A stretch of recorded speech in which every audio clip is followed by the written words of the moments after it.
Fala galera, tudo bem? Seguindo aqui os vídeos de algumas das curiosidades da temporada, eu fiz um vídeo falando sobre o fim das hegemonias, né, as hegemonias que acabaram nessa temporada 2020-2021 no futebol europeu. Então a gente teve casos bem importantes, como por exemplo a hegemonia da Juventus chegando ao fim, a hegemonia do Celtic chegando ao fim na Escócia, entre outras. Então tem um vídeo falando especificamente sobre isso. Agora é a parte 2 daquele vídeo, porque é hora de falar sobre o outro lado da moeda. Os times, os clubes que conseguiram encerrar jejuns consideráveis dentro dos campeonatos nacionais. Então, já estabelecendo aqui como parâmetro para o vídeo, né? E o espaço está aberto até para vocês, se vocês quiserem lembrar outras grandes histórias da temporada, o espaço está aberto aí embaixo. Aliás, curta o vídeo, compartilhe também. Mas vamos falar aqui então sobre essas histórias. O fim da seca, o fim da fila, o fim do jejum, seja como você preferir falar. Mas a ideia aqui é listar os clubes que venceram o campeonato nacional, a Liga Nacional, depois de muito tempo.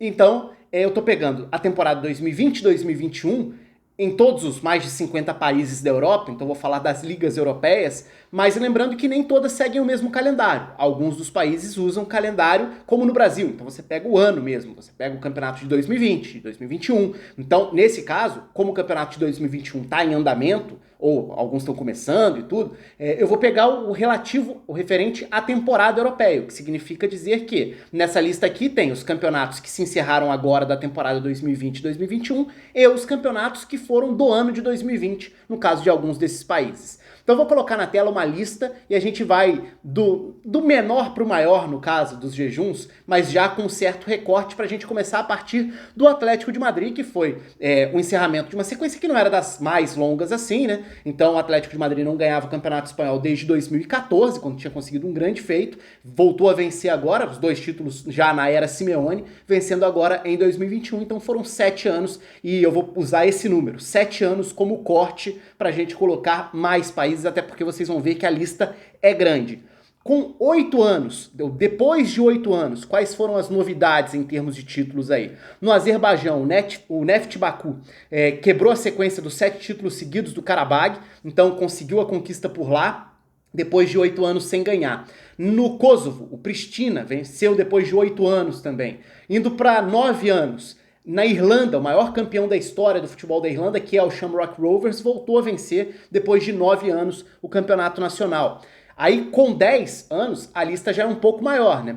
O Borat Banja Luka venceu na Bósnia, o segundo título da história do clube no campeonato da primeira divisão. O Maccabi Haifa encerrou um jejum longo no futebol de Israel, né? O Maccabi Haifa foi até uma semana final de drama, porque o Hapoel Kiryat Shimona tirou pontos dos 2 times que brigavam pelo título na penúltima rodada do Maccabi Haifa, na última rodada acaba empatando com o Tel Aviv, o Maccabi Tel Aviv, mas é o Maccabi Haifa quem volta a vencer depois de muito tempo, não ganhava desde 2011 o título. Outra grande história da temporada, o Rangers, né? Eu gravei vídeo especificamente sobre o Rangers aqui no canal, até pelo que foi a reconstrução do clube, depois de recomeçar lá embaixo nas divisões inferiores e dentro de uma rivalidade muito polarizada com o Celtic, que foi uma década de hegemonia do Celtic, quebrada pelo Rangers com Steven Gerrard no comando. Outra história importante da temporada, o título francês, o título do Lille, surpreendendo na França, quebrando o domínio do PSG, se não em uma longa hegemonia, porque o Mônaco já tinha sido campeão em 2017 também, mas quebrando uma sequência que era muito difícil de imaginar para esse momento, que é o domínio que o PSG tem no território francês, e o Lille conseguiu quebrar isso ainda que numa temporada conturbada. Eu gravei um vídeo sobre isso também, falando sobre essas dificuldades do Lille fora de campo, troca de proprietário, uma reta final, uma mudança de encaminhamento do projeto esportivo do clube com a saída do diretor. Enfim, esses são os clubes que voltaram a vencer o campeonato nacional depois de 10 anos. Mas essa lista ainda vai longe, porque com 11 anos tem a Inter, outra história importante da temporada, quebrando a hegemonia dos 9 títulos seguidos da Juventus, voltando a vencer, algo que não acontecia desde a Tríplice Coroa de 2010, do time do Mourinho naquela ocasião. E no Chipre também teve uma quebra de hegemonia com uma quebra de jejum. A hegemonia que chegou ao fim foi a do Hapoel, que tinha 7 títulos seguidos, e o Omonia voltou a vencer depois de 11 anos sem título. Em Belarus, né, na Bielorrússia, a hegemonia, o jejum que caiu foi ainda maior, 15 anos sem título. O Shakhtar Soligorsk foi quem venceu. Não foi quem quebrou a hegemonia do Bate Borisov, porque o Bate Borisov, que chegou a ter 13 anos seguidos sendo campeão nacional, já tinha tido a hegemonia quebrada pelo Dinamo Brest na temporada anterior. Então o Dinamo Brest quebrou essa sequência, o Shakhtar Soligorsk é quem venceu nessa temporada, encerrando um longo jejum. Outra história bem legal da temporada foi o Brøndby na Dinamarca, que não vencia há 16 anos, conseguiu o título, né? O último tinha sido em 2005, e com alguns garotos. A Dinamarca tem sido um campeonato dos mais interessantes do ponto de vista de espaços e projeção de garotos. Então Lindstrøm, Frendrup foram nomes dessa conquista improvável, né? Até teve reviravolta bem na reta final, porque nos últimos anos no futebol na Dinamarca, Midtjylland e Copenhagen vem dominando, e no confronto direto entre as duas equipes, na penúltima rodada, o Copenhagen acabou derrotando o Midtjylland, que perde a liderança para o Brøndby, e aí na última rodada o Brøndby chega dependendo do próprio resultado, venceu, teve o Mikael Uhre também fazendo uma grande temporada, o atacante, e foi campeão dinamarquês.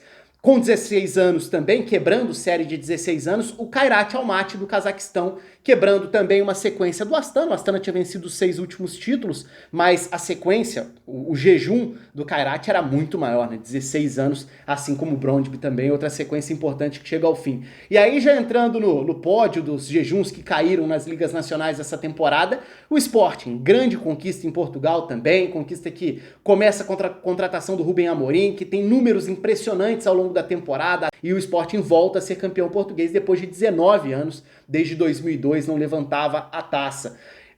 Subindo mais um degrau aí, um dos títulos mais dramáticos da temporada europeia, e esse título foi na Albânia, do Teuta Durrës, que não era campeão desde 1994, então foram 27 anos. E o título foi dramático porque o campeonato da Albânia chegou na última rodada com 4 times podendo ser campeões, então era uma disputa direta, era um confronto direto e outros 2 jogos, e o Teuta Durrës é campeão no saldo, porque até no confronto direto havia igualdade após 4 jogos entre as equipes, e no saldo o Teuta Durrës é campeão, isso porque goleou na última rodada para ter um certo conforto também. Então não foi nem no primeiro critério de desempate e foi com drama. E o campeão dessa sequência de jejum que caiu aqui foi em Malta. E Malta tem uma curiosidade porque foram 30 anos de jejum, então o Hamrun Spartans volta a vencer o campeonato de Malta, de 1991 para cá, né, que tinha sido a última conquista, ou seja, 30 anos, basicamente o clube mais vencedor, né, não é hegemônico recentemente, mas o clube que dominou o futebol de Malta nesse período foi o Valletta, que é uma presença marcante para a galera que gosta das fases preliminares de competições europeias. Valletta ganhou 12 desses 30 anos aí, desde o último título do Hamrun Spartans, com a curiosidade de que nessa temporada o campeonato de Malta foi encerrado antes, né, ele foi interrompido por conta da pandemia, então ele foi encerrado antes de chegar ao fim. De qualquer forma, o título foi dado, foi atribuído ao líder do momento, que era justamente o Hamrun Spartans, que fica com essa conquista. Agora, além de toda essa sequência, de toda essa longa lista, né, foram vários jejuns relevantes que caíram nessa temporada europeia, como a gente viu.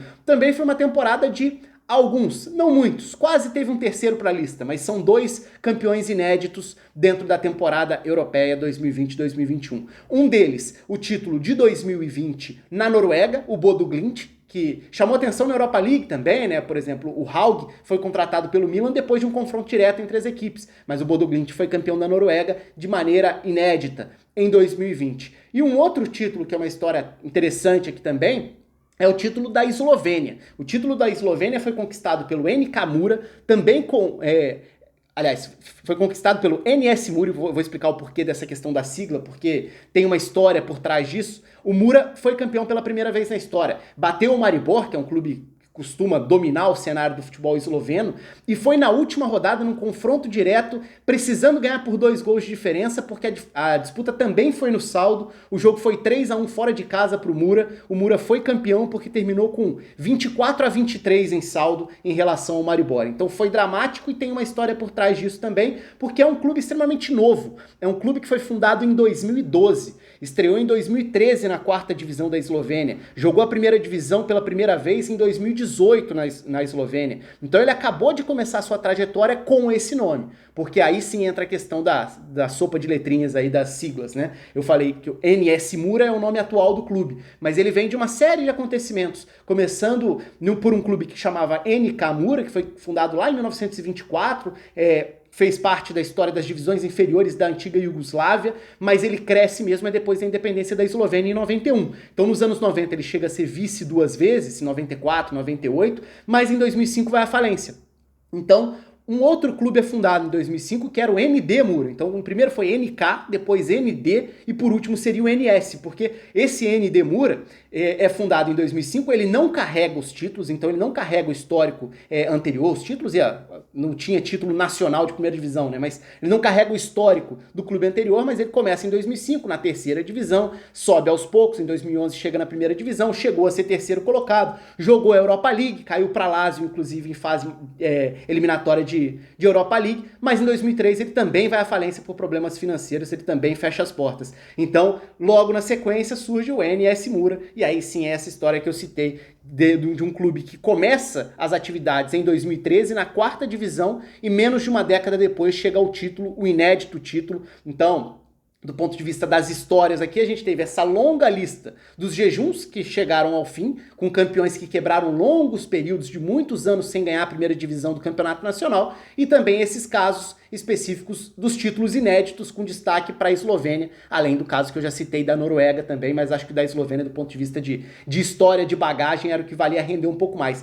Luxemburgo também teve um final de temporada dramático, decidido na última rodada, por muito pouco não teve um título inédito de um clube que tinha acabado de subir da segunda para a primeira divisão, o Swift Esperance, acabou deixando escapar o título já na última rodada, ainda terminou na terceira posição, mas não conseguiu nem quebrar um jejum, que nesse caso seria o título inédito, então não entra em nenhuma das duas listas aqui, mas foi por muito pouco. Enfim, é isso, acho que é um bom passeio pelo futebol alternativo da Europa, lembrando que várias dessas equipes aqui vão acabar entrando de uma forma ou de outra nas fases preliminares da Champions, mas como muitos deles vão ficar pelo caminho, quando a gente fala dos campeões nacionais, muitos deles vão parar na Europa League ou até mesmo na Conference League, que é o novo torneio para a próxima temporada. Também fiz um vídeo explicando aqui como vai funcionar mais ou menos a Conference League, que é o novo torneio da Europa, da UEFA, para a próxima temporada. Conta aí com os comentários de vocês, de repente ficou faltando algum, pode ter passado batido na lista, mas acho que eu lembrei de todos os casos nas mais de 50 ligas europeias dessa temporada. Um abraço para todo mundo e até a próxima.